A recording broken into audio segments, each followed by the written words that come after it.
Salve, salve, queridos! Boa noite, Brasil, né? Boa noite aos nossos amigos aqui do VAT Educacional, VAT OAB. Que alegria estar com vocês nessa noite, podendo aqui na nossa mentoria discutir as 5 principais temáticas das disciplinas de Direito Ambiental e de Direito Eleitoral.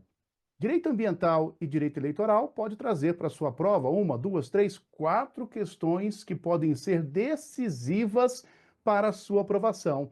E o nosso papel essa noite é discutir essas temáticas que podem ser suscitadas na sua prova. Então seja bem-vindo, seja bem-vinda, que bom estar com você neste momento que é tão importante, que é a sua aprovação na primeira fase do exame da OAB.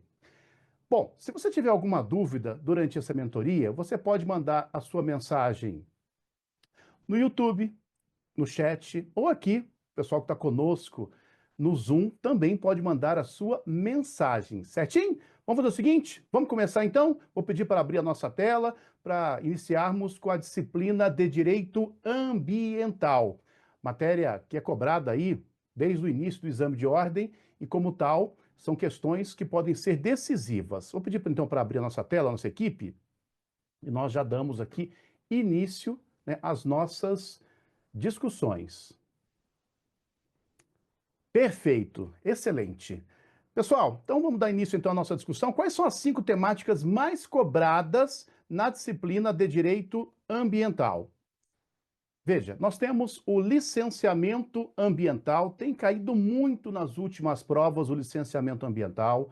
Temos também o Código Florestal, sobretudo áreas de preservação permanente, reserva legal, são as 2 áreas mais importantes do Código Florestal. A Política Nacional de Recursos Hídricos, vamos discutir a questão da água, a responsabilidade em matéria ambiental e o Sistema Nacional de Unidades de Conservação. Então, essas são as 5 temáticas que nós vamos trabalhar agora. E eu vou começar falando aqui do licenciamento ambiental. O que é o licenciamento ambiental? Ora, é um procedimento administrativo necessário para aquelas obras, para aquelas atividades efetiva ou potencialmente causadoras de poluição ou de degradação. Não são todas as atividades econômicas que vão se submeter ao licenciamento. Não, não, não. São aquelas que causam poluição ou degradação ambiental. E aí, nós temos uma resolução do CONAMA, ó, resolução do CONAMA, que é o Conselho Nacional do Meio Ambiente, resolução 237 de 1997, que vai dizer, aqui tem o rol das atividades. Mas o examinador, ele vai indicar isso na sua prova. Qual que é a lógica do licenciamento? Eu tenho uma obra, eu tenho uma atividade que causa poluição, que causa degradação. Então, é necessário que seja feito, então, a avaliação por meio do licenciamento ambiental, que é procedimento administrativo. O que você tem que tomar cuidado? Primeiro aspecto é que se você tem uma obra, uma atividade que causa significativa degradação do meio ambiente, significativa degradação ambiental, vamos colocar assim para abreviar, o empresário, o empreendedor, ele vai ter que confeccionar um estudo chamado EIA-RIMA, que é o Estudo Prévio de Impacto Ambiental, ó, EIA-RIMA. Ah, quando que tem um EIA-RIMA? Tem um EIA-RIMA quando eu tenho um empreendimento que causa significativa degradação do meio ambiente. Aí o empresário, o empreendedor, vai ter que fazer o EIA-RIMA. O que é EIA-RIMA? É estudo prévio de impacto ambiental e relatório de impacto ambiental. Atenção, esse é um ponto que você tem que ficar atento. Se na sua prova o examinador indicar que a obra, a atividade, o empreendimento causa significativa degradação do meio ambiente, nesse caso é necessário que seja feito o quê? O EIA-RIMA, o estudo prévio de impacto ambiental. Toda obra precisa de EIA-RIMA? Não. Toda obra que causa significativa degradação do meio ambiente que será indicado pelo examinador. Agora, se não causar significativa degradação do meio ambiente, se não causar, aí são estudos ambientais simplificados. Ainda assim, temos que ter o licenciamento ambiental. Vamos fazer o seguinte, fazer um pequeno esquema aqui. Olha, no licenciamento ambiental, o empreendedor vai em busca das licenças ambientais. E quais são as 3 licenças ambientais que nós temos de maneira mais completa? A licença prévia, a licença de instalação e a licença de operação. Estou abreviando aqui, ó, licença de operação. Essas são as 3 licenças ambientais que nós temos. Licença prévia, licença de instalação e licença de operação. O que é a licença prévia? Ela aprova a localização do meu empreendimento. Veja, eu quero fazer uma obra, uma atividade, e aí a primeira licença que eu vou pedir lá no órgão ambiental é a licença prévia, para saber se o local que eu quero fazer a minha obra, o meu empreendimento, está em conformidade com a legislação. Se é na cidade, com a legislação urbanística, se é na zona rural, com outros diplomas. Então, a licença prévia, quando o empresário, quando o empreendedor consegue a licença prévia, sabe o que significa? Que o local foi aprovado. O local está em conformidade. E, claro, atesta a viabilidade ambiental. Fabiano, o empresário conseguiu a licença prévia, ele pode começar a construir? Não, porque ele tem que ir em busca da segunda licença, que é a licença de instalação. Isto é, depois de obter a licença de instalação, aí ele pode começar a construir, a edificar. O projeto ele ganha materialidade. Olha, terminou de construir, pode começar a funcionar? Não. Aí vamos para a terceira licença, que é a licença de, ó, botar a ordem aqui, ó. A licença de operação. O que é a licença de operação? É a licença de funcionamento. Portanto, o empreendedor, ele vai em busca da licença prévia, que aprova o local. Depois da licença prévia, ele tem que ir em busca da licença de instalação, que vai permitir que ele comece a construir, pegar água, se ele tiver outorga, cortar árvore, se tiver autorização, na licença de instalação. Terminou de construir, está tudo certinho. Aí eu faço a verificação para a licença de operação, que é a licença de funcionamento. E aí tem algo que nunca foi cobrado no exame de ordem. Qual que é o prazo de renovação de uma licença ambiental? Por que isso? Vamos imaginar a seguinte situação. Vem comigo, olha, eu tenho aqui a licença de operação. Então está funcionando aí 4, 5 anos e está vencendo essa licença. Na verdade, qualquer uma delas. Mas aqui no exemplo, está vencendo a licença de operação. Ora, se o meu negócio é lucrativo, eu vou continuar, não é? Eu vou continuar com a atividade econômica. Portanto, numa situação como essa, o empreendedor, o empresário, ele vai pedir o quê? A renovação da licença de operação. Tem prazo para isso? Sim, tem prazo. Antecedência mínima de 120 dias, ó, 120 dias antes de expirar a licença, ó, 120 dias. O prazo de renovação de uma licença está vencendo, hein? Está vencendo. Qual que é a antecedência mínima?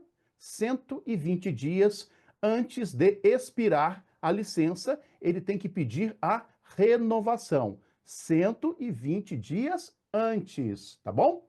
Ah, mas passou 120 dias, ele pediu tudo certinho, o órgão ambiental não apreciou. Aí prorroga automaticamente até que se tenha a análise pelo órgão ambiental.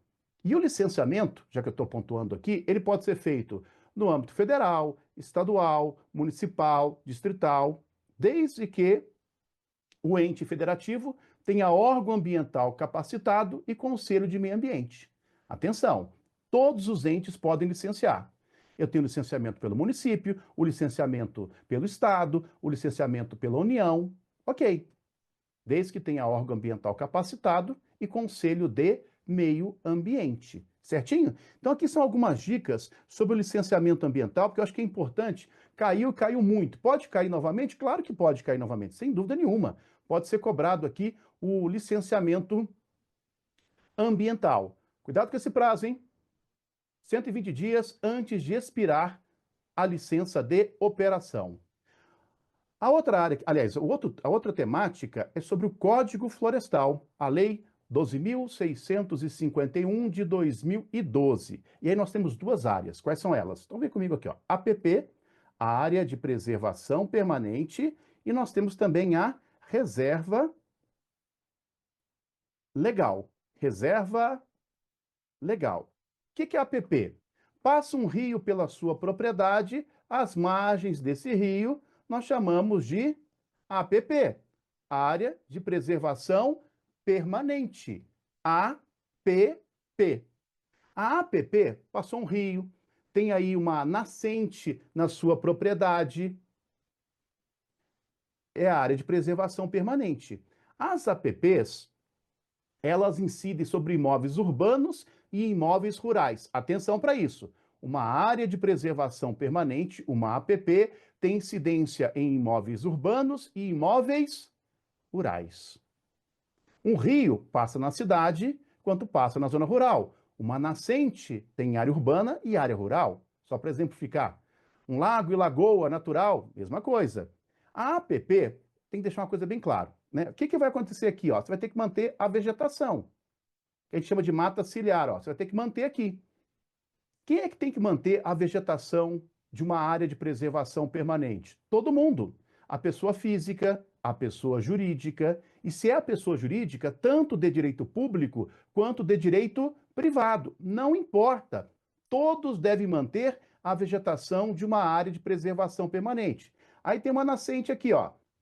A nascente, ó, num raio de 50 metros, é APP, ó. Num raio de 50 metros da nascente é APP. Quem é que tem que manter a vegetação? Todo mundo, ó. Veja bem, todo mundo. Mais uma vez, pessoa física, pessoa jurídica. E aí pode ser o proprietário, pode ser o posseiro ou o ocupante a qualquer título, não importa. Em regra, não há, né, intervenção, né, em APP. Contudo, o Código Florestal nos traz três situações onde será possível o corte, a supressão, a intervenção numa APP. Quais são as hipóteses que vão permitir que a pessoa possa fazer intervenção? São três: utilidade pública, ó, utilidade pública, interesse social ou ainda baixo impacto ambiental. Numa dessas três hipóteses, utilidade pública, interesse social e baixo impacto ambiental, o órgão ambiental competente vai permitir a supressão, a intervenção numa APP, na vegetação, né, que está aqui nessa área de preservação permanente. Utilidade pública, interesse social e baixo impacto ambiental. Já foi cobrado, pode ser cobrado novamente. E aí tem um detalhe. Quando a APP for aqui, ó, vou até colocar, quando for aqui a APP, ó, essa APP for nascentes, aqui é uma pegadinha, hein? Nascentes, dunas e restingas, são APPs? Sim. Nascentes, dunas e restingas só pode ter supressão se for nas hipóteses de utilidade pública. Utilidade pública. Pode haver supressão e intervenção? Em regra, não. Mas o Código, lá no artigo 8º, nos traz essas três exceções: utilidade pública, interesse social e baixo impacto ambiental. Mas, se for nascentes, dunas e restingas, pode haver supressão, intervenção somente, tão somente nas hipóteses de utilidade pública. Cuidado que aqui nós temos uma pegadinha, tá bom? Continuando aqui. Pegar a borracha, né? E vamos continuar anotando. E a reserva legal? A reserva legal é somente para imóvel rural. Uma reserva legal tem incidência em imóveis rurais. E o que é a reserva legal? A reserva legal é um percentual do imóvel rural que deve ser destinado aqui à proteção ambiental.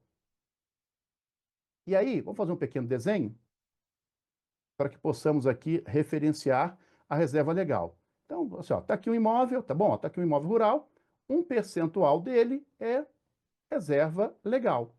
Todo imóvel tem que ter, essa é a regra.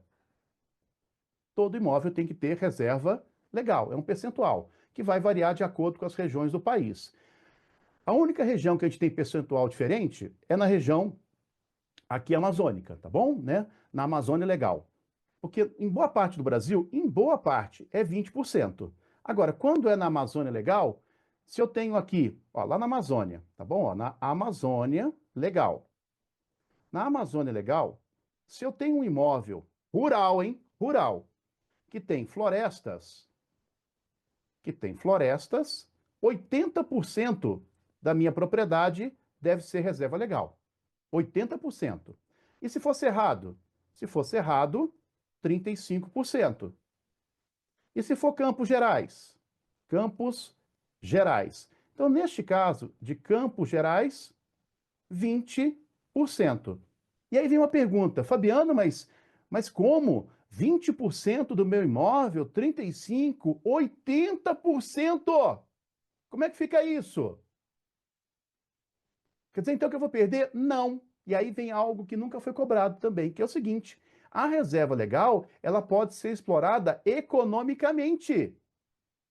Economicamente, ou seja, o proprietário, o poceiro, tudo, ele vai poder fazer o seguinte: olha, eu quero fazer exploração com fins comerciais ou não, desde que aprove junto ao órgão ambiental o manejo sustentável. O que é o manejo sustentável? É a intervenção. Então, se cair na sua prova sobre a possibilidade de exploração com fins comerciais ou não, tá certo, desde que aprove o manejo junto ao órgão ambiental competente.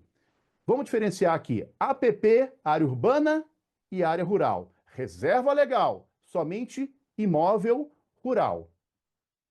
E aí vem uma questão também que nunca foi cobrada, que é o seguinte: olha, todo imóvel tem que ter reserva legal? Sim, todo imóvel tem. Mas para toda regra tem exceção. E aí eu vou só verbalizar para você, vou relacionar algumas das principais exceções. Quando que não precisa ter reserva legal? Quando eu tenho, ó, três situações. Quando eu tenho um empreendimento público de abastecimento de água e tratamento de esgoto, ó, pensa assim, ó, água e esgoto.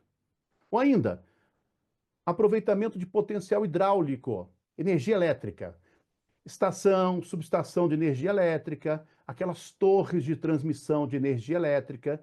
Lá na zona rural, não precisa de reserva legal. E também rodovias e ferrovias. Vamos recapitular? Empreendimentos de água e esgoto, não precisa constituir reserva legal. Mesma coisa, aproveitamento de potencial hidráulico, estação, subestação de energia elétrica, linhas de transmissão, também não precisa de reserva legal.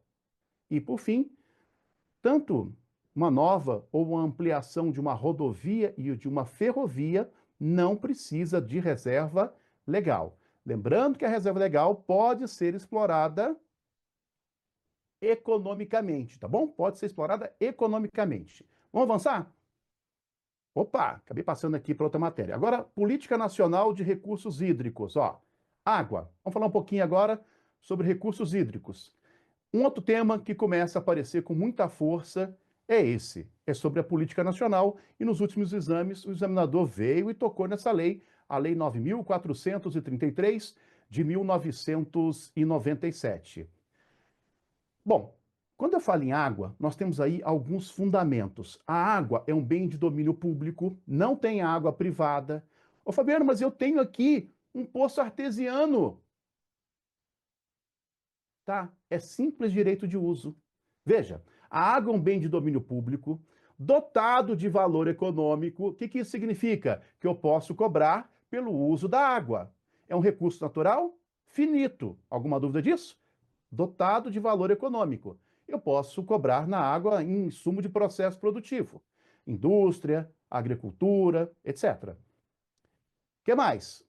Em situação de escassez, se tiver faltando água, o uso prioritário é para o consumo humano, o nosso consumo e a dessedentação de animais, isto é, matar a sede dos animais.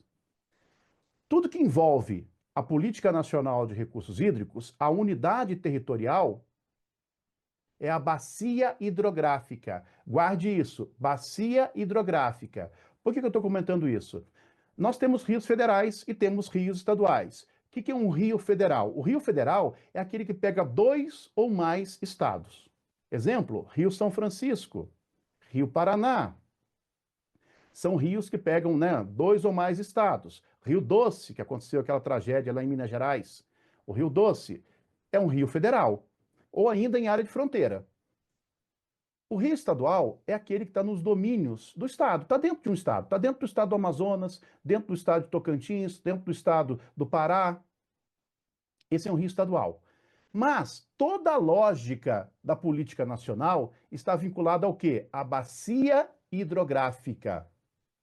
Isso você tem que ter clareza. O que é bacia hidrográfica? Ó, pensa numa espinha de peixe. Ó. Tem um rio principal e aí tem os seus afluentes, ó. Seus afluentes e subafluentes. Só que no direito ambiental, nós chamamos aqui os afluentes de tributário. Como é que é, Fabiano? Tributário? Sim, tributário. Quando o afluente que nós aprendemos na geografia chama tributário. Vai na sua prova e fala assim, ó, tributário do tributário. Você vai dizer, imagina, o que é isso? Nunca ouvi falar. Ó, isso aqui é um tributário, onde eu estou passando, isso aqui é um subtributário. Um tributário do tributário. Nossa, bagunçou minha cabeça aqui agora. O que é uma bacia hidrográfica? Eu tenho, ó, vem comigo aqui, eu tenho um rio principal. Olha aqui, ó, um rio principal. E esse rio principal recebe aqui, né, tem os seus afluentes, que nós chamamos no direito ambiental, tecnicamente, de tributário. Ora, toda a lógica da política nacional está aqui, ó, em cima do tributário. Ou melhor, a bacia hidrográfica, o rio principal, com seus tributários e subtributários. Nossa, bagunçou. Então fica mais simples. Pensa sempre na bacia hidrográfica como unidade territorial. E o último fundamento é que toda a gestão ela é descentralizada e deve contar com a participação do poder público, dos usuários, das comunidades. Certinho? Algo importante. Toda vez que você tiver que pegar água num corpo d'água, num rio, né, num aquífero subterrâneo, você precisa ter um negócio chamado outorga. Vamos passar aqui, ó. Outorga. Ah, o que é outorga? Ó, outorga. Outorga de direitos. O que é outorga de direitos de uso de recursos hídricos? Outorga de direitos. É uma autorização para você usar, pegar a água. Preste bem atenção aqui agora. Todo uso que modifica a quantidade, a qualidade, o regime jurídico de um corpo d'água, de um rio, tem que ter outorga. Essa outorga é uma autorização que a pessoa vai até o órgão competente. Em nível federal, a gente tem a ANA, a Agência Nacional de Águas e Saneamento.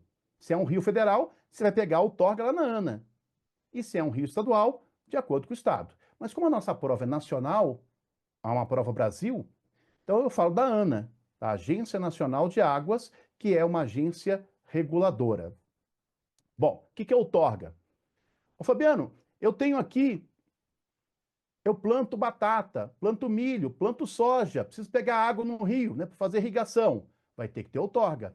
Toda a derivação, captação de água num corpo de água para consumo humano, né, para abastecimento humano, para insumo de processo produtivo. O que é insumo de processo produtivo? Indústria, agricultura, pecuária, é insumo de processo produtivo. Tem que ter outorga. Todo uso que mexe com a quantidade, a qualidade, tem que ter outorga. Da mesma forma, eu quero pegar água no aquífero subterrâneo. O Brasil tem dois dos maiores aquíferos do mundo. O aquífero de Alter do Chão, no Pará, ou ainda o aquífero Guarani, que pega aí São Paulo, Paraná e outros países. Ora, se eu quero pegar água no aquífero, eu tenho que ter outorga. Outorga de direitos de uso de recursos hídricos. Outorga.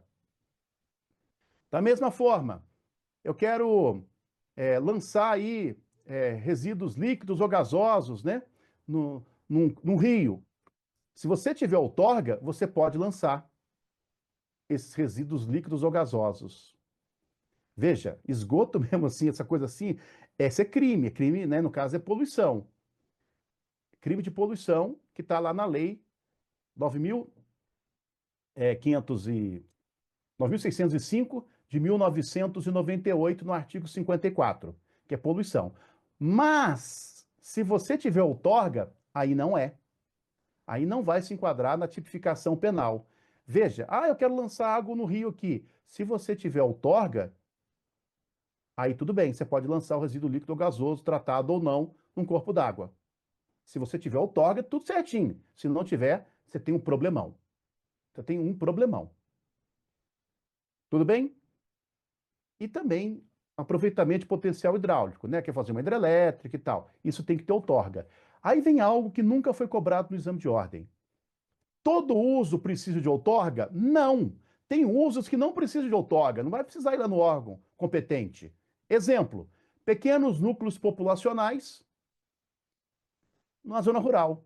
Esses pequenos núcleos populacionais na zona rural não precisam de outorga. Da mesma forma, usos insignificantes, captação, derivação, tudo que é insignificante também não precisa de outorga.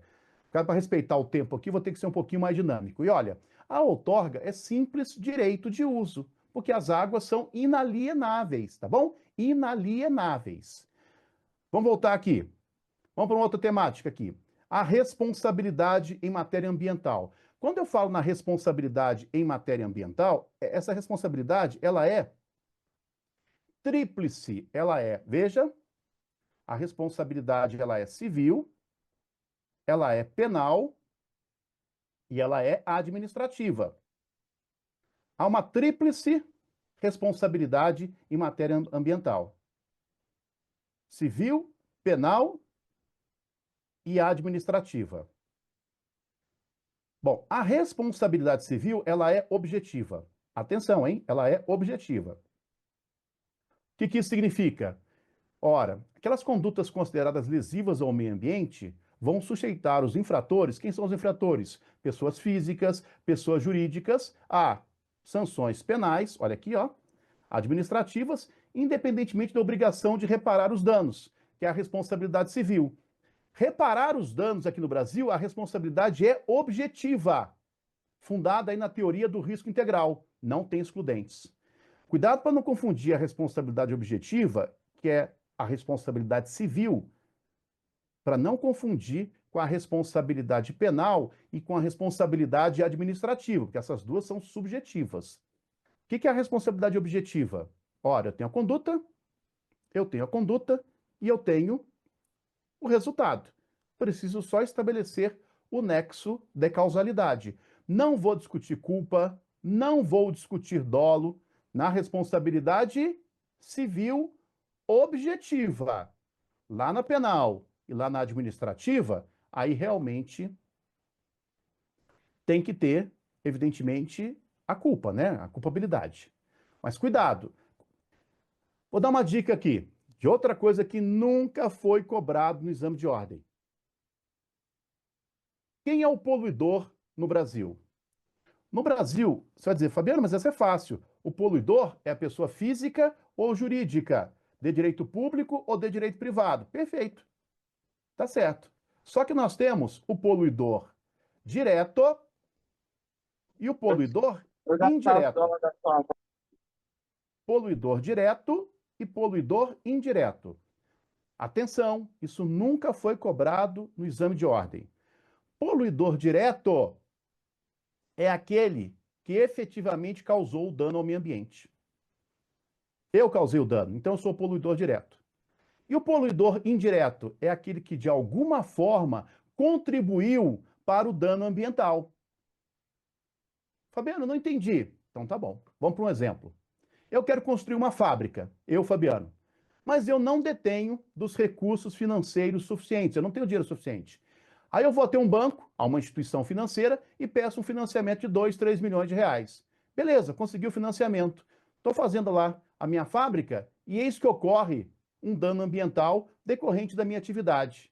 Ora, o banco que me emprestou dinheiro pode ir no polo passivo de uma ação civil pública ambiental como poluidor indireto. Ah, mas posso responsabilizar a instituição financeira? Por evidente, poluidor indireto. E entre poluidor direto e indireto, eles são solidários. Há uma solidariedade entre poluidor direto e indireto. Eles são solidários. Atenção, solidários. Então, existe o poluidor direto, que é aquele que causou o dano, e existe o poluidor indireto, que contribuiu para o dano. Certinho? Bom, meu tempo está indo rápido demais, Jesus amado. E olha que eu estou aqui, deixa eu dar uma olhadinha como é que está aqui o nosso chat. Se você estiver conosco aqui no YouTube, dá um oizinho. Vamos lá, vamos abrir aqui para verificar. Ó, tô vendo aqui a Chile Andrade, Gabriela, boa noite, pessoal. Luciana, boa noite. Perfeito. Deixa eu só abaixar o meu áudio aqui. Perfeito. Vou estar acompanhando. Se você tiver alguma dúvida, quiser mandar a sua mensagem, por favor, faça isso, tá bom? Pessoal, e aí tem também aqui a última temática, que é sobre unidades de conservação. Quando eu falo em unidades de conservação, é a lei do SNUC. E aí é o Parque Nacional. Nós temos 12 tipos de unidades de conservação. Deixa eu apagar aqui. 12 tipos de unidades de conservação. Olha, unidades de conservação. 12 tipos. Só que esses 12 tipos, eles vão estar aqui em dois grupos. As unidades de proteção integral e as unidades de uso sustentável. Atenção, atenção, atenção. Há dois grupos de unidade de conservação. Esse é básico, mas é sempre cobrado pelo examinador. O que é uma unidade de conservação? É uma área, um espaço territorial que o poder público, isto é, federal, estadual, municipal, define para proteção, criando aí uma unidade. As unidades de conservação, a mais comum de todas, eu acabei de pontuar, é o Parque Nacional. Tem vários parques nacionais aqui no Brasil, que é uma unidade de proteção integral. Mas há outras também. Há a área de proteção ambiental, conhecida pela sigla APA. Muitas cidades estão em volta de APA, que é uma unidade de uso sustentável. Bom, qual é a dica que eu tenho aqui para você com relação às unidades de conservação? É fundamental, e está aqui nas nossas aulas, no VAT educacional, a divisão entre unidades de proteção integral e unidades de uso sustentável. É importante que você saiba, a unidade de proteção integral, como o próprio nome indica, são aquelas unidades que não têm intervenção humana, não tem intervenção nossa. Já as unidades de uso sustentável são aquelas que vão compatibilizar as atividades econômicas com a proteção lá da unidade. E nas nossas aulas, eu faço essa diferenciação, quero mandar você, porque eu vi que o meu tempo já estourou aqui para direito ambiental, mas eu queria te fazer o seguinte: como é que se cria uma unidade de conservação no Brasil? Por ato do poder público. Atenção, por ato do poder público. Esse ato do poder público pode ser um decreto, esse ato do poder público pode ser uma lei, nenhum problema. É criado por ato do poder público. E aí, claro, a regra é que nós tenhamos estudos técnicos, consulta pública, para criar essa unidade de conservação. Eu tenho que ter o estudo técnico para saber qual tipo de unidade eu vou criar. E a consulta para ouvir a população. Isso é a regra. E aí, eu quero desafetar, quero acabar com a unidade de conservação. Posso fazer isso? Pode. Só que neste caso, para desafetar, para reduzir uma unidade de conservação, segundo a Lei 9985 de 2000, somente por lei específica. Ô Fabiano, a unidade foi criada por decreto. Ok, criou uma unidade de conservação por decreto. Eu aprendi na faculdade que para revogar um decreto, basta um outro decreto. Sim, essa é a regra. Menos para as unidades de conservação. Ora, para as unidades de conservação, se eu crio uma unidade por decreto, que esse é o ato do poder público, para desafetar, para acabar com a unidade, ou para diminuir ela, tem que ser lei específica. Mas como? Um decreto não revoga outro decreto? E sim, mas nesse caso não. Nesse caso, se for criada por decreto, só é desafetada por lei específica. É o que diz o artigo 22, parágrafo 7º da Lei 9985 de 2000. Cuidado, que isso já caiu uma vez, pode cair novamente. Entender o seguinte, toda unidade de conservação, quando ela é criada, ela tem que ter um plano de manejo. O que é o plano de manejo? É um documento técnico que vai dizer o que pode e o que não pode. Veja, eu tenho um ato do poder público que cria a unidade. Criou a unidade, perfeito. Só que agora eu preciso ter um documento técnico para dizer o que pode e o que não pode na unidade. E esse documento técnico é chamado de plano de manejo. Ah, o que que esse plano de manejo tem? O que pode e o que não pode na unidade. E aí, tem prazo para aprovar esse plano de manejo? Uhum, tem sim. 5 anos a partir da criação da unidade de conservação. 5 anos é o prazo para aprovar o plano de manejo, tá bom? 5 anos. Certinho? 5 anos. O que mais? Acho que é isso, basicamente. Acho que o meu tempo aqui já meio que passou, né? São tantos temas que nós temos aqui. Agora, eu vou falar um pouquinho com vocês sobre o direito eleitoral. Vou dar uma olhadinha se tem alguma pergunta aqui no chat e tudo. Vamos só atualizar. Aqui, tanto no YouTube quanto no Zoom. Deixa eu só atualizar aqui. E aí nós já seguimos com o direito.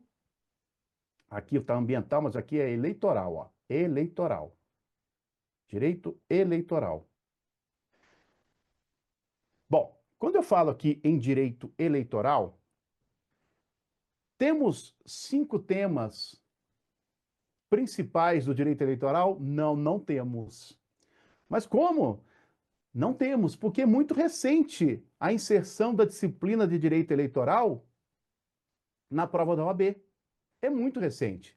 Então eu vou trabalhar com você aqui aspectos importantes sobre os prazos do processo eleitoral, sobre as funções da justiça, sobre partidos, sobre direitos políticos e sobre propaganda que podem ser cobrados, porque nós não temos ainda tempo suficiente para consolidar 5 temáticas. Não, nós não temos. E aí eu vou trabalhar com você. Agora um pouquinho diferente, porque eu trouxe aqui, olha, uma representação, para vocês entenderem como é que funciona o processo eleitoral em sentido amplo, para fins eminentemente didáticos. Você está acompanhando comigo aqui, eu acho que agora fica mais didático, né? E, ó, tô vendo aqui, ok, ok. Gente, fique à vontade para mandar dúvida, tá bom? Olha as fases do processo eleitoral no sentido amplo, para fins didáticos. Primeira etapa que a gente tem é o alistamento eleitoral. O que que é o alistamento? É quando eu vou lá na Justiça Eleitoral, lá no cartório eleitoral, e falo, ah, vim aqui me inscrever no cadastro, tirar o título de eleitor. É com o alistamento eleitoral, obrigatório a partir dos 18 anos e facultativo com 16 anos, que você vai poder ter o exercício dos seus direitos políticos. É com o alistamento eleitoral. Com o alistamento, você passa a ter os seus direitos políticos. Pode votar. E se seguir as regras, pode ser votado. Então, a primeira etapa é o alistamento. Agora, vamos imaginar o seguinte: ô Fabiano, eu tenho desejo de me candidatar na minha cidade, quero ser candidato a vereador, a prefeito, prefeita, quero ser candidato a deputado. Legal. Para você se candidatar a algum cargo, existe uma série de requisitos que nós chamamos de condições de elegibilidade, que eu já falo daqui a pouquinho. Mas, se você quiser se candidatar, você vai ter que passar pelas convenções partidárias. O que são as convenções? Eu sou filiado ao partido ABC, qualquer partido deles, eu vou ter que submeter a convenção. A convenção que eu escolho os candidatos. Depois que eu fui escolhido, eu tenho que registrar minha candidatura junto à Justiça Eleitoral. Depois que eu registrar, começa o período aqui de propaganda eleitoral. Opa, preciso divulgar que eu sou candidato. Vamos ter a votação e a apuração, que é sempre no primeiro domingo do mês de outubro do ano eleitoral, e a proclamação dos eleitos e a diplomação. Aqui são as fases. E aí eu queria trabalhar com você nessas fases para fins didáticos. Eu queria trabalhar com você os prazos. Veja, olha os prazos. Primeiro ponto, que é uma dica, o princípio da anualidade. Isso está aqui no artigo 16 da Constituição. O que é o princípio da anualidade? Se eu aprovar uma nova lei que mexe com os aspectos eleitorais, essa lei não se aplica até 1 ano de sua vigência. Ela entra em vigor, ok? Mas ela não tem efeitos durante 1 ano. Por que não? Para não ter nenhum casuísmo, para não ter nenhum oportunismo nas mudanças das regras eleitorais. Então, o artigo 16 da Constituição vai dizer o seguinte: olha,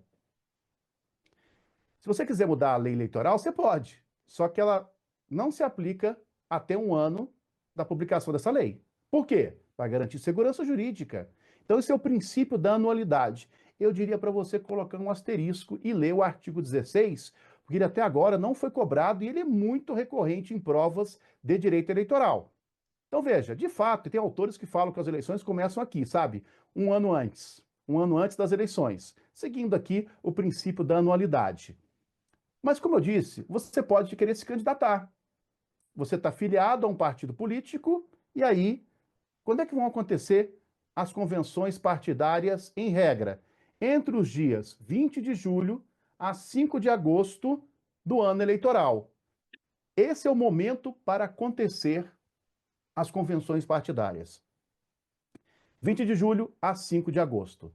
Fui escolhido, próximas eleições agora, né, deputado. Fabiano, vou me candidatar aqui agora, legal. Tem que registrar a sua candidatura. Qual que é o prazo para registro?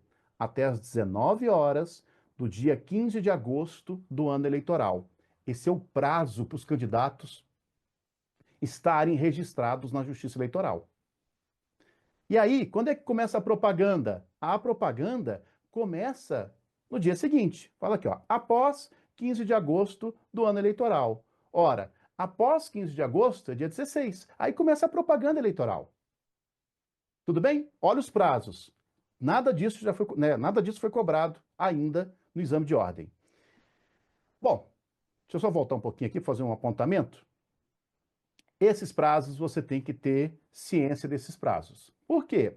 Para você entender a dinâmica do processo eleitoral. É claro que depois da propaganda, quando é que vão acontecer as eleições? Eu não coloquei aqui, mas as eleições no Brasil, elas ocorrem no primeiro domingo do mês de outubro. Isso em primeiro turno, né? Primeiro domingo do mês de outubro do ano eleitoral. Essas são as dicas aqui dos prazos, né, do processo eleitoral. Vou falar um pouquinho com vocês aqui agora dos partidos políticos. O Brasil é uma democracia partidária. Isto é, para você ser eleito para qualquer cargo, você tem que estar afiliado a um partido político. No mínimo 6 meses antes das eleições. Se você quer se candidatar, você tem que filiar. E o partido político, que está aqui no artigo 17 da Constituição, ele tem um papel importante, viu? Um papel importante na democracia brasileira. Por quê? Ele que vai resguardar a soberania nacional, é o partido político que vai resguardar os direitos fundamentais, né, o pluripartidarismo, tudo isso está com os partidos políticos. E ele tem basicamente 4 preceitos. Primeiro, não existe partido político regional. Todo partido político tem caráter nacional. Isto é, pelo menos 1/3 das unidades federativas, 1/3 dos estados, colocando aí também o DF. Não pode ter partido regional. Os partidos são nacionais aqui no Brasil. Ah, o que é isso? Na prática, ele tem que ter representação em pelo menos 1/3 dos estados membros. Mas o DF aí, né, tá nesse cálculo. No mínimo 1/3, tá bom? 1/3. Outra coisa, partido político não pode receber auxílio, orientação, dinheiro estrangeiro, tanto de outros governos quanto de entidades estrangeiras. O partido não pode receber, isso dá problema, leva até o cancelamento dele. Partido político, já que ele recebe recursos públicos, ele tem que prestar contas. Então, ele tem que prestar contas, afinal de contas, você tem fundo partidário, é um fundo que financia os partidos políticos. Você tem um fundo especial de financiamento de campanha, que é um fundo que banca as campanhas políticas eleitorais. Tem que ter prestação de contas. E o funcionamento parlamentar conforme a lei. Ou seja, é a questão da fidelidade. Partido político pode ser cancelado? Pode ser cancelado. É claro que vai ter ampla defesa, contraditória, essa coisa toda, mas o partido político ele é cancelado nessas 4 hipóteses que você está visualizando. Ele está recebendo recursos financeiros de outros países, opa, ou ainda está subordinado à entidade ou governo estrangeiro, não pode. Ó, nem está recebendo dinheiro, nem está subordinado ao governo estrangeiro. Não prestar contas à Justiça Eleitoral, só que nesse caso aqui é o órgão nacional, né? É o órgão nacional do partido político. E ele também não pode ter organização paramilitar.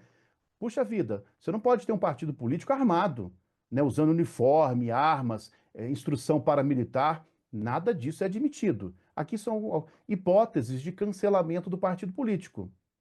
O partido político, atenção, ele é pessoa jurídica de direito privado. Eu, você, nós podemos montar um partido político, desde que siga as regras. E esse partido político ele vai ser registrado no TSE, no Tribunal Superior Eleitoral. E aí ele vai poder, uma vez registrado, ele vai poder ter acesso ao fundo partidário, rádio, TV, essa coisa toda. Atualmente o Brasil tem quase 30 partidos. Salvo engano, 29 partidos políticos, tá bom? Então, os cuidados. Um tópico aqui de partido político que já foi cobrado e que pode ser cobrado novamente. Essa lei que você está visualizando aqui, a Lei 9.096/95, é a lei dos partidos políticos. E há um dispositivo que diz que quando dois ou mais partidos políticos, eles podem formar uma federação partidária. O que é isso? O partido político ele pode se reunir com outros e formar o que a gente chama de federação de partidos ou federação partidária. Atualmente, nós temos 3 federações partidárias. Qual que é a lógica disso? A lógica é que quando os partidos formam uma federação, eles atuam nas eleições, especificamente, como se fosse um único partido. Hoje temos 3 federações. Só para exemplificar, nós temos a Federação Brasil da Esperança, que é formada pelo PT, pelo PCdoB e pelo Partido Verde. Os 3 formam uma federação. Então, eles atuam conjuntamente nas eleições, como se fosse um único partido. Tem o PSDB e o Cidadania, que formam outra federação partidária. E tem a federação da Rede Sustentabilidade e do PSOL. Pode ter outras? Sim, pode ter outras federações. A lógica da federação é, ao invés de ser um partido isolado, eles atuam como um só. Não é coligação, não é coligação. E sim o fato de atuarem conjuntamente como uma única agremiação. Veja bem, ó, como está aqui, ó. Uma única agremiação partidária. Federação de partidos. Um outro tópico de partido político, fidelidade. O que é fidelidade partidária? Se eu fui eleito por um partido, eu não posso ficar saindo do partido, fazendo troca-troca. Então, nos cargos proporcionais, ó, cuidado, nós temos cargos aqui, ó, majoritário. O que é o cargo majoritário? E os proporcionais, que é o que eu vou falar aqui agora. O majoritário é o presidente, o governador, o prefeito, o senador da República. Esses são cargos majoritários. Presidente, governador, prefeito e senador. Esses podem fazer a troca numa boa de partido político sem perder o mandato. Mas, veja, os deputados federais, os deputados estaduais, os deputados distritais, que é o DF, e os vereadores, que se desligarem do partido pelo qual tenham sido eleitos, perderão o mandato. Olha aqui, ó, perderão o mandato, salvo nos casos de anuência do partido ou de outras hipóteses de justa causa estabelecidas em lei. Veja, eu fui eleito por um partido X, deputado federal. Eu quero mudar. Você só pode mudar se você tiver anuência do partido político ou de outras hipóteses, que eu vou relacionar algumas delas aqui agora. Se você mudar de partido político, sendo um deputado federal, estadual, vereador, sem justa causa, você perde o mandato, que o mandato é do partido político. Isso no caso de deputado federal, deputado estadual, deputado distrital e vereador. Quais são as hipóteses de justa causa? Olha, a lei dos partidos políticos, a 9.096/95, no artigo 22A, diz, ó, perderá o mandato o detentor de cargo eletivo que se desfiliar sem justa causa. Olha aqui, ó, sem justa causa do partido pelo qual foi eleito. Mudou de partido sem justa causa, perde o mandato, deputado, vereador, vereadora. E quais são as hipóteses de justa causa?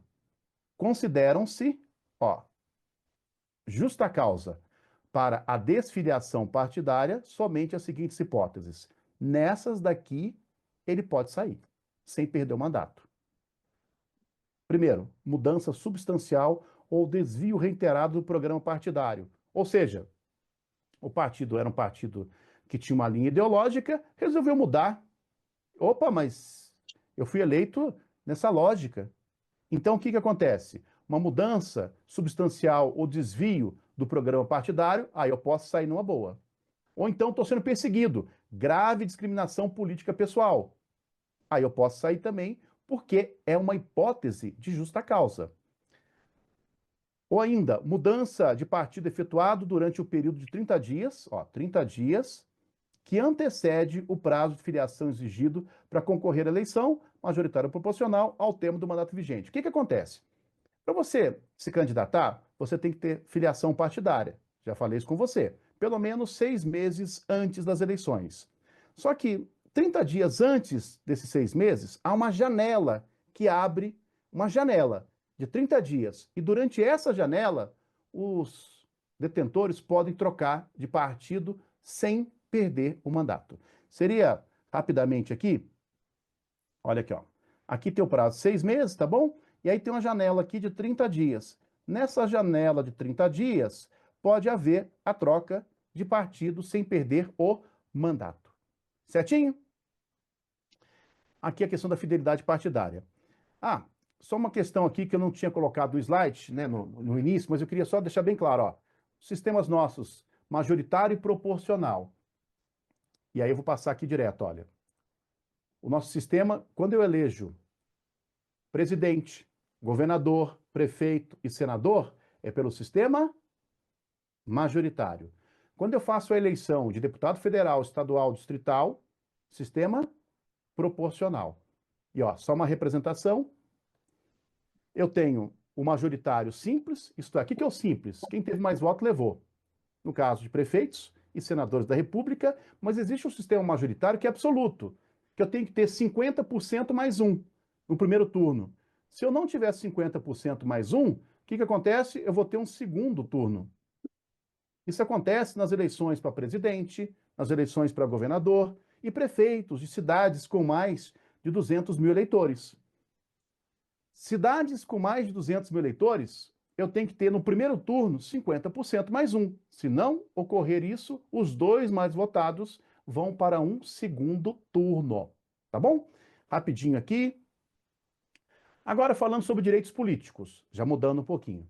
Sobre direitos políticos, é importante deixar claro no Brasil que o sufrágio é universal. O que é sufrágio universal? Todo mundo vota. Todo mundo vota no Brasil. Nós já tivemos uma época que o voto era censitário, só para quem tinha determinada renda. No Brasil atual, não. O sufrágio, o que é o sufrágio? Votar, ser votado, participar da vida política do Estado. Ora, o sufrágio no Brasil, ele é universal, tá bom? Universal. E com relação aos direitos políticos, nós temos os direitos políticos positivos e os direitos políticos negativos. O que é o direito político positivo? É a capacidade eleitoral ativa, que é votar, e a capacidade eleitoral passiva, que é ser votado. Votar e ser votado. Pois bem, para votar, você já sabe, tem que ter mais de 18 e facultativo entre 16, 17 e depois de 70 anos também, tá bom? Mas vamos trabalhar uma hipótese que eu tenho falado aqui com você. Ah, eu quero me candidatar. Ah, legal. Para você se candidatar, você tem que preencher as chamadas condições de elegibilidade. Para você poder se candidatar, capacidade eleitoral passiva, você tem que preencher as chamadas condições de elegibilidade. Primeiro tem que ser brasileiro, ok? Tem que estar no pleno exercício dos direitos políticos, pleno exercício. Você não pode ter aí condenação criminal, você não pode ter condenação por improbidade, você tem que estar no pleno exercício dos direitos políticos. Você tem que ter o alistamento eleitoral. O que é o alistamento eleitoral? Opa, tem que estar no cadastro eleitoral, tem que ter o título, bonitinho. Eu tenho que ter domicílio eleitoral na circunscrição. O que é circunscrição? Se eu quero me candidatar a vereador em Manaus, eu tenho que ter domicílio eleitoral em Manaus. Se eu quero me candidatar a deputado por Minas Gerais, eu tenho que ter circunscrição no estado de Minas Gerais. A circunscrição pode ser municipal, estadual, numa boa, ou nacional, né? Mas veja, o domicílio eleitoral, cuidado, ele é mais flexível que o domicílio civil. Fabiano, o que que isso significa? Significa que você, por exemplo, no meu caso, eu, Fabiano, eu tenho domicílio civil numa cidade, mas eu voto em outra. Mas pode isso? Pode. Porque nessa outra cidade é a cidade que eu nasci, é a cidade onde eu tenho uma empresa, a cidade onde mora minha mãe. Eu tenho um vínculo afetivo. O domicílio eleitoral, ele é mais flexível. Ele permite, portanto, que você more numa cidade e vote em outra. Não tem nenhum problema. Filiação partidária, 6 meses antes, eu tenho que estar afiliado a partido político. E além disso, eu tenho que ter idade mínima. Qual que é a idade mínima? Tá aqui, olha. Se eu quero me candidatar a presidente, vice-presidente da República, eu tenho que ter 35 anos. Quero me candidatar ao governador, vice-governador? 30 anos. Deputado federal, estadual, prefeito, vice-prefeito, juiz de paz, 21 anos. E vereador, 18 anos. Só que aí tem um detalhe, e aqui também tem um ponto que você tem que ficar atento. Como é que eu conto essa idade, hein? Quero me candidatar a presidente, vice-presidente da República, 35 anos. Governador, 30 anos. Como é que eu conto isso? Atenção, porque aqui tem um ponto que pode levar a um aspecto da prova. Veja, a idade mínima, eu até vou, ó, a idade mínima constitucionalmente estabelecida como condição de elegibilidade é verificada tendo por referência a data da posse. Atenção, atenção. Olha aqui, ó. Você pode se candidatar com 34 anos. Se até a data da posse você tiver 35 anos, foi eleito, claro, você toma posse. É a data da posse. Veja, é a data da posse, não é a data das eleições, não. Mas tem um salvo aqui. Salvo quando fixado em 18 anos. O que é 18 anos? Vereador, vereadora. Hipótese em que será ferida na data limite para o pedido de registro. Qual que é a data limite para o pedido de registro? 19 horas do dia 15 de agosto do ano eleitoral. 19 horas do dia 15 de agosto. Cuidado! Vou pedir para a nossa equipe aqui abrir a tela, que é o seguinte. Perfeito, né? Vou dar uma olhadinha aqui no chat e tal, né? Para atualizar. Veja, pessoal, importante. É a data da posse, tá bom? É a data da posse. Data da posse. E não a data da eleição.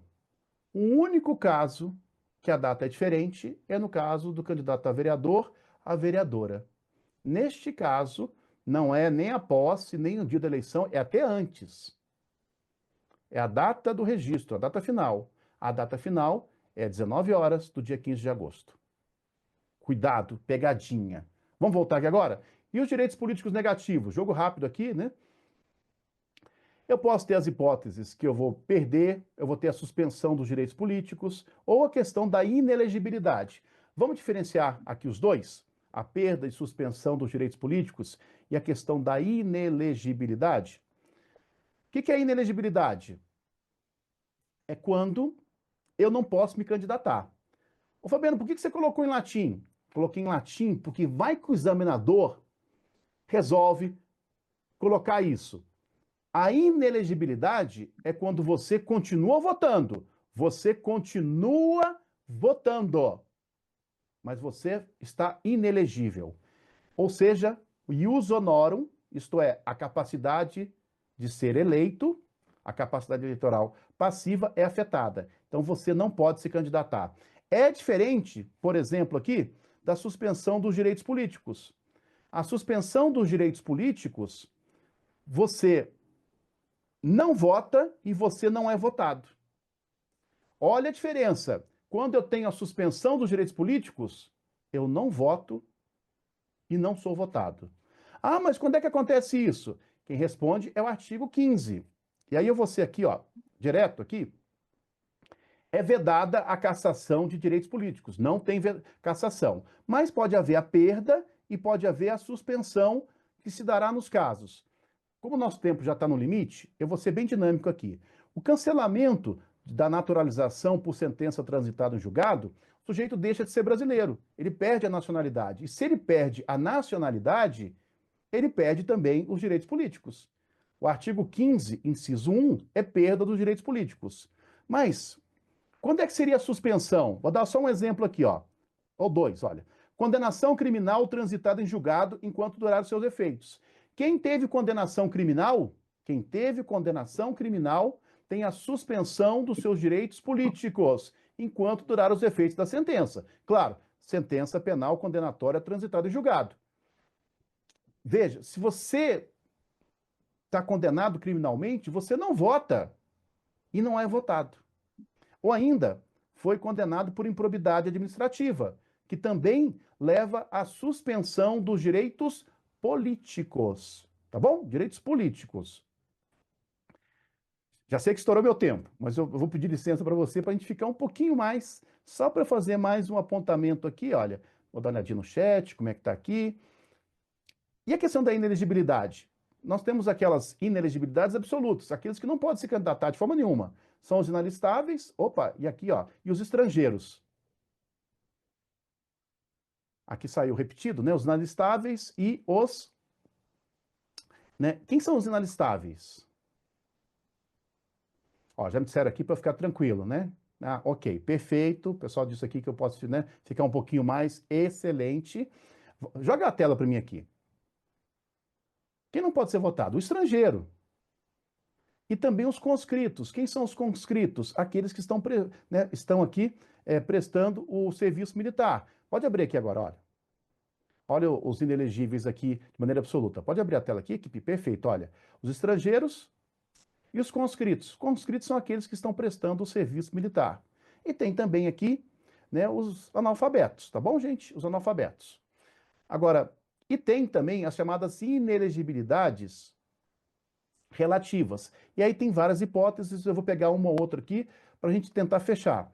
Olha, o presidente da República, os governadores do Estado, do DF e os prefeitos, e quem os houver sucedido ou substituído no curso dos mandatos, somente poderão ser reeleitos por um único período subsequente. Isto é, só há uma única reeleição. Só há uma única reeleição. Foi eleito prefeito, me candidatei novamente, fui reeleito. Posso me candidatar para um terceiro mandato? Não, não pode. Veja bem, não pode. Ah, e se eu candidatar em outra cidade? Isso é chamado de prefeito itinerante. Também não. Você tem que esperar um mandato, aí na outra eleição, beleza. Aí você vai de novo. Mas continuamente é uma eleição só. Foi eleito uma vez, mais uma vez. Então tem aí uma inelegibilidade. Da mesma forma, para concorrer a outros cargos, o presidente da República, os governadores de estado e do DF e os prefeitos devem renunciar aos respectivos mandatos até 6 meses antes do pleito. Por exemplo, o sujeito é governador, foi reeleito, então está no segundo mandato. Mas ele sabe que ele não pode ter um terceiro mandato como governador. Não pode. Mas ele quer se candidatar a senador da República. Pode? Aí pode. Só que ele tem que renunciar 6 meses antes das eleições. 6 meses antes do pleito. 6 meses antes ele tem que renunciar. Tá bom? E vou falar mais uma aqui, aí eu encerro, que é a inelegibilidade reflexa ou familiar. Veja, são inelegíveis no território de jurisdição do titular, presidente, governador, prefeito, o cônjuge e os parentes consanguíneos ou afins até o segundo grau. Filho, neto, pai, ou por adoção do presidente da República, de governador de estado ou território, do DF, de prefeito ou de quem os haja substituído dentro de 6 meses anteriores ao pleito, salvo se já titular de mandato eletivo e candidato à reeleição. Vamos aqui, por exemplo. Eu sou prefeito da minha cidade, fui reeleito. Aí a minha filha quer se candidatar. Pode? Não. Você tem uma inelegibilidade reflexa. Fabiano, mas eu sei de caso que tem prefeito e o filho ou a filha é vereador, vereadora. Sim, quando candidatam juntos ou quando já são titulares de mandatos. Exemplo, teve uma eleição que eu trabalhei que o candidato a prefeito e a filha candidata a vereadora. Ambos foram eleitos. Aí não tem problema, ambos foram eleitos juntos. Mas se ele já tivesse sido eleito e fosse candidato à reeleição, a filha não poderia se candidatar, porque tem uma inelegibilidade reflexa, familiar, até o segundo grau. Da mesma forma, o governador do estado foi eleito. agora vai se candidatar à reeleição. Os seus filhos e filhas, por exemplo, não podem, a sua esposa também não pode se candidatar a deputado federal, estadual, porque há uma inelegibilidade em todo aquele estado. O presidente da República, o atual presidente da República, se os filhos deles quiserem se candidatar, né, do atual presidente, pode? Não, porque eles não são titulares de mandato eletivo. Ah, e o ex-presidente? O ex-presidente, os filhos já eram titulares de mandato eletivo. Aí, nesse caso, não incide. A inelegibilidade familiar, nesse caso, não incide, tá bom? Não incide. Pode voltar para mim aqui, gente. Volta aqui para mim, porque o tempo já deu aqui. Eu queria falar de propaganda, mas olha, infelizmente, né, o tempo já chegou no limite.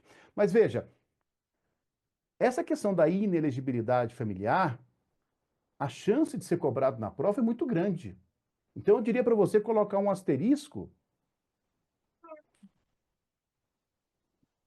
nesse artigo 14, parágrafo 7º. Aliás, esse artigo 14, parágrafo 7º, assim, em algum momento vem na prova da OAB.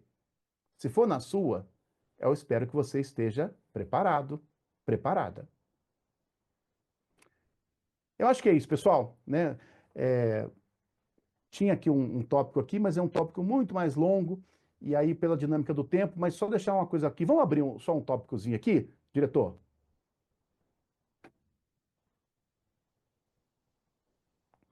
Olha aqui, ó. Perfeito, olha. A propaganda eleitoral somente é permitida após o dia 15 de agosto do ano da eleição.